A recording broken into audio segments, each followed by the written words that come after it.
પોરબંદરમાં ધોધમાર વરસાદ છે। ગ્રામ્ય શહેરી વિસ્તારોમાં પણ વરસાદ, ઠેર ઠેર વરસાદી પાણી ભરાયા છે। પાણી ભરાતા લોકોને હાલાકી સર્જાઈ છે। શહેરમાં વીજ ગર્જના સાથે વરસાદી માહોલ જામ્યો છે। પોરબંદર જિલ્લાના ગ્રામ્ય અને શહેરી વિસ્તારોમાં ધોધમાર વરસાદ વરસ્યો છે। દરિયાકાંઠાના વિસ્તારો જ્યાં આગામી 2 દિવસ માટે એલર્ટ આપવામાં આવ્યું છે। પોરબંદર, દ્વારકા, જામનગર તમામ જગ્યાઓ પર કે જ્યાં વધુ વરસાદ રહી શકે છે। ઠેર ઠેર જગ્યાઓ પર પોરબંદરમાં પણ વરસાદી પાણી ભરાયા। ભારે પવન અને વીજળી સાથેનો આ વરસાદ ખેડૂતો માટે આશીર્વાદરૂપ આ વરસાદ છે। એક તરફ ધોધમાર વરસાદ છે, પરંતુ બીજી તરફ જળભરાવની એટલી પરિસ્થિતિ પોરબંદરમાં જોવા નથી મળી, જેના કારણે લોકોને હાલાકી ઓછી થઈ રહી છે। ગ્રામ્ય અને શહેરી બંને વિસ્તારોમાં વરસાદ વરસ્યો છે। ઠેર ઠેર વરસાદી પાણી ભરાયા છે।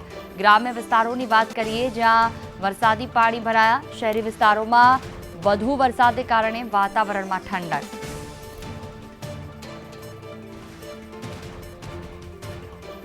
વધુ માહિતી સાથે સંવાદદાતા ઋષિ થાનકી ફોનલાઈન પર જોડાયા છે પોરબંદરથી। જી ઋષિ, પોરબંદરમાં શું સ્થિતિ છે? ક્યાં કેટલી વરસાદ?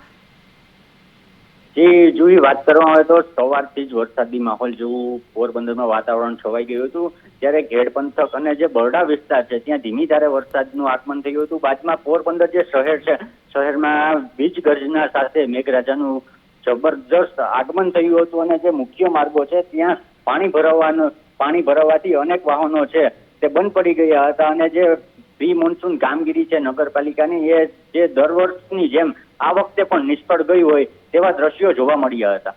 બિલકુલ, તમામ જાણકારી બદલ આભાર।